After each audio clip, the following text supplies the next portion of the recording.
Chapter 3. I Want My MTV.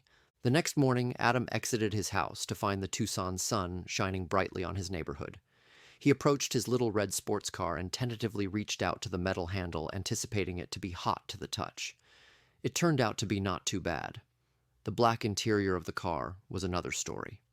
He quickly rolled the windows down with the handle and scorched his palm when he grasped the steering wheel while starting it up. Fuck!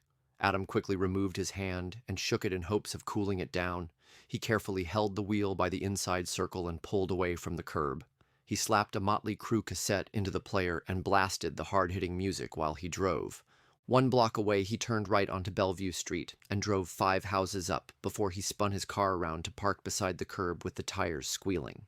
Adam exited and did a hood slide over the slanted front end of the 280Z, landing on the sidewalk. He climbed a couple of short steps to a light green-painted house, rapped on the door but didn't wait for an answer, and walked right in. He spotted his 3 best friends draping themselves on the sofas and chairs watching MTV. Mark, Freddie, and Johnny glanced up at him as he found a spot to land heavily on a couch. "Sup, homie?" asked Mark. He had long, curly, dark hair and was on the heavy side for his height, which was just a little taller than Adam. The two of them had a tight bond in that they were the only 2 kids with Jewish heritage in their neighborhood. "Nada. You guys?" "Just chillin' like Dylan. Sorry to hear about you and Jess," answered Freddie with a bored tone to his voice. "How'd you hear?" Adam looked over at Freddie's face, which was a blending of his dad's Caucasian features mixed with his mom's Japanese heritage. This blending was mostly noticeable in the unique shape of his eyes and his long, straight black hair. "Oh, your girlfriend, right?" "Yeah. Jess called Cindy last night. Sorry, bro." "She was a slut," Mark said without looking away from the TV. "So I heard," Adam finished with a sigh. The 4 boys sat without talking while a Duran Duran video finished up and the channel went to a commercial. Adam let out a louder sigh, and Johnny rolled his eyes and fidgeted his long, lanky frame in a large, cushioned chair. "Life sucks," Adam bemoaned. "You're not going to be a pussy and start crying over her, are you?" Johnny asked, rubbing his face in irritation. If there was a bully in their odd group, it was him. "No, but it still sucks." Johnny turned to look hard at him and spout a bit of Johnny wisdom. "Dude, you got played. You always get played. You treat these chicks too good. Stop buying them shit and taking them on dates. You be the player." "Don't listen to him. He's never even had a girlfriend," said Mark. "Neither have you, but at least I get laid." "I've had a girlfriend. Remember Christie?" "The girl from your bar mitzvah?" asked Freddie, knowing exactly who he was talking about, but setting him up for a takedown. "That was like 5 years ago." "Wasn't she your cousin?" Johnny asked with a snort. "Fuck off!" Mark gave Johnny the finger. "I can't believe she was cheating on me with Troy. Should I try to get her back?" "You were going to have to break up with her anyway. Hello, college. NAU, remember? She still has another year of high school, dude," Mark said. "I guess. Maybe I should stay here." "L.A. That's where we need to be. All the best bands are coming out of L.A., Johnny said with enthusiasm. "We haven't even played a gig yet." Adam looked back at the TV along with the other boys. They sat in silence as a VJ talked about an upcoming concert tour. "This shit sucks. What's wrong with me? I'm starting to miss the high school days. I have no fucking clue what to do now." Johnny's long blonde hair bounced around his face while he excitedly jumped onto the couch next to Adam. "I know what you need." "What, bang some other chick? Is that your answer?" "Better. You need to take a hit from the bad boy," he said enthusiastically while he stood on the sofa cushions looking down at Adam. "Ah, great," said Mark with heavy sarcasm as Johnny ran off to his room. "What is the bad boy?" "His new bong," answered Mark. "These dweebs won't smoke with me, but I know you can appreciate awesomeness," Johnny yelled from his room. "Wait till you see this thing," Freddie said with a chuckle. "Meet the newest member of the band, the bad boy." Johnny came back into the living room holding a bright red, 6-foot-tall bong with dragon graphics wrapped around the giant tube. He triumphantly displayed it in front of Adam, who leaned forward and checked the device out. The bong was about 6 inches taller than him, and he stood up for a better look. Adam found a waft of marijuana scent clinging to the acrylic tube while he climbed on the couch cushions to look down at the chamber's opening. "Jesus Christ," said Adam. "See, Mark, the bad boy can even make a believer out of a Jew." "How do you hide this thing from your parents?" asked Adam. "His mom hasn't set foot in his room since she walked in on him jerking off to that penthouse last year," Freddie laughed. "Shit, if I had known that was all it would take, I'd have let her catch me in junior high." "God, you're a freak," Mark said with a head shake. Johnny's attention was caught by the TV. "Shh, shh, check it out." He pointed to the screen where David Lee Roth's video of Yankee Rose started to play. "Turn it up, Freddie." The boys watched the beginning lunacy of the music video until it transitioned to the stage performance of the song, while David Lee Roth strutted around with assless pants. "He's so hot," Johnny said, eyes transfixed to the screen. Adam, Freddie, and Mark looked at Johnny, then at each other, and then busted up laughing. "I mean, the video is hot," Johnny corrected himself as his cheeks flushed.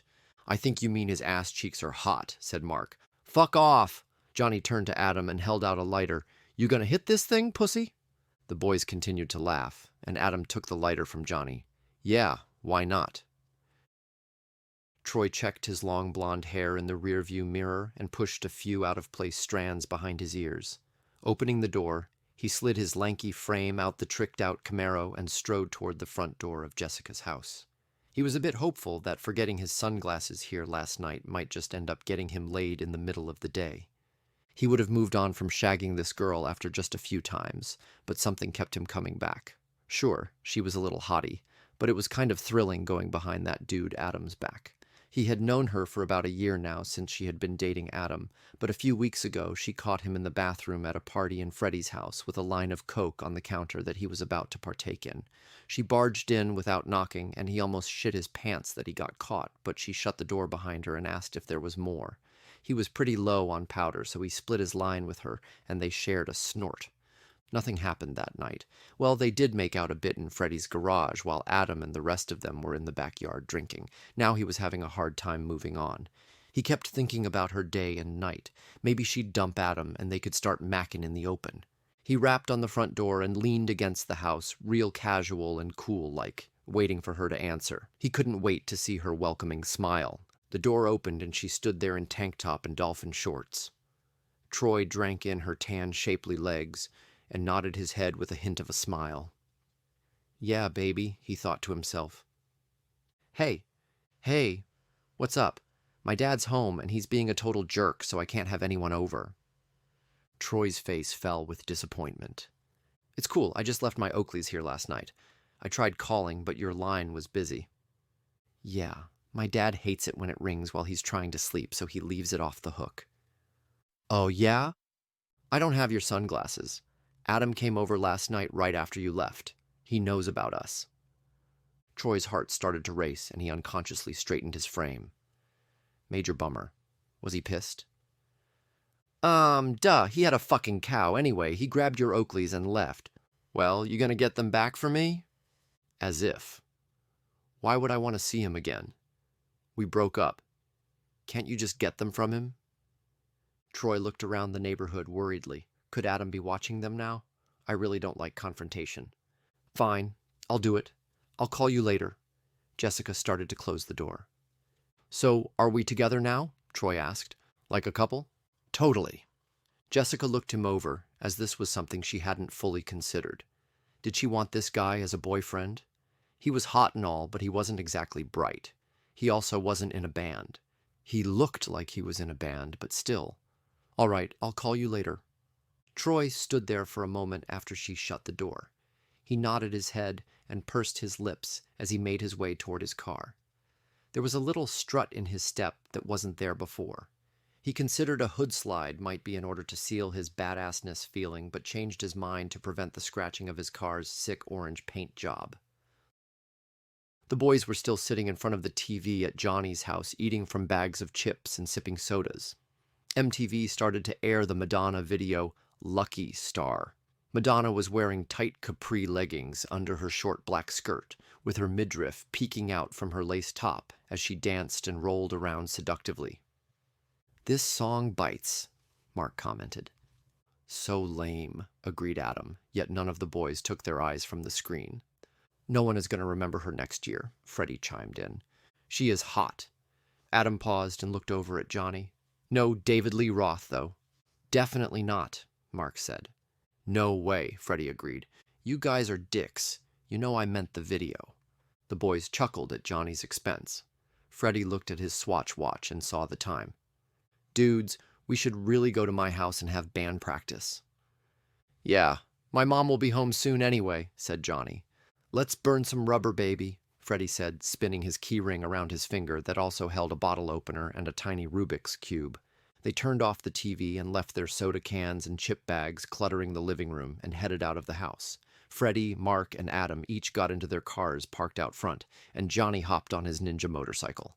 Everyone unnecessarily revved up their engines before putting them into gear.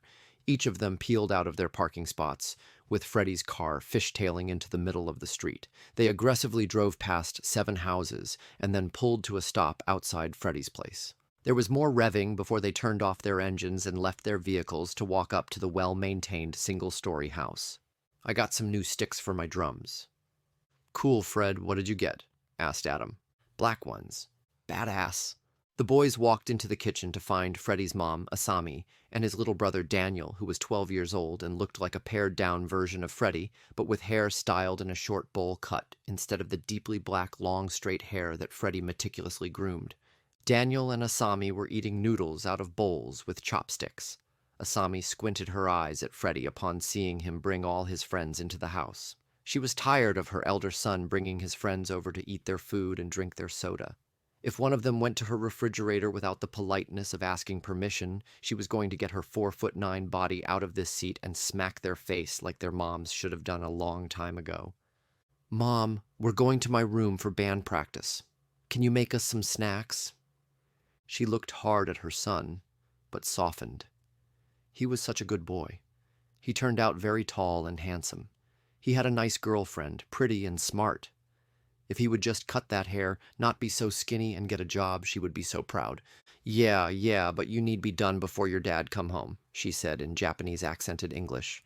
Thanks, Mrs. T, said Adam. Thanks, Mrs. T, Johnny and Mark said in unison. All right, Bellevue Boys, let's rock, Adam said with a high five to the boys that they all joined in on. That band name is stupid, said Daniel. Shut up, Daniel, retorted Freddie. It's where we live, man. Bellevue, the Bellevue Boys. Like we're a street gang, Mark said.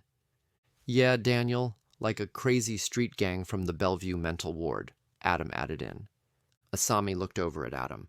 You don't live here. You live block away, on Helen Street. Well, you should call yourselves the Bellevue Boys and Helen, Daniel said with a snort. That make more sense, Asami added. Mark looked over at Adam. We may just have to kick you out of the band. Find another boy who live on Bellevue. Maybe one that can play guitar, Daniel quipped, but looked quickly down as Adam gave him a threatening stare.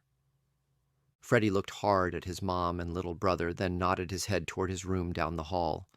Come on, guys. The boys headed down the hall a little less enthusiastically than when they arrived. Asami and Daniel gave each other a knowing look as they enjoyed making fun of Freddie's childhood friends. Asami has watched these boys grow up from their sweet-natured elementary school days to the rude, insensitive, pimple-faced high school years. She still patiently waited for Freddie and the rest of them to start becoming the men they had the potential to be. I make good fun of them until they get there, Asami thought to herself with a smile. Freddie's room was a crowded mess of amps, guitars, clothing, and a drum set in the corner by the window.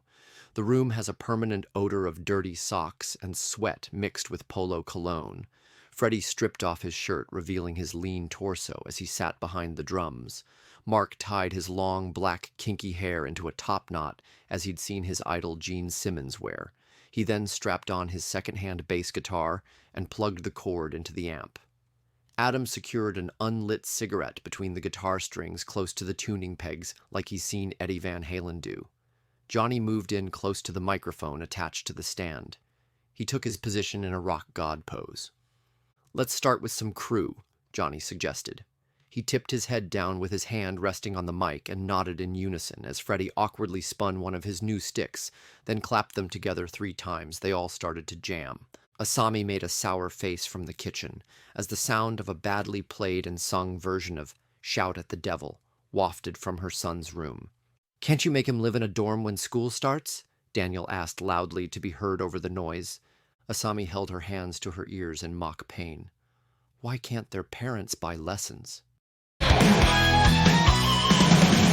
Sunlight so bright, Bellevue Boys crash through the night. Dreams so big, talent just light. Rock and roll lullabies unite. Adam summon chords that fight. Mob space grooving out of sight. Freddie on drums pounding tight. Johnny's vocals reach new heights. Bellevue Boys dreaming loud, living wild through the crowd. In the spotlight, feel so proud. Closer now, standing tall unbowed.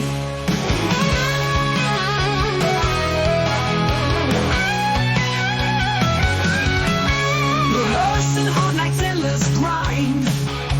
Notes off key, dreams in mind. Struggling, keeping tempo fine. In their hearts, no falling behind. Broken strings, voices crack. Never gonna turn back on this wild rock and roll track. Hearts attack, ignite their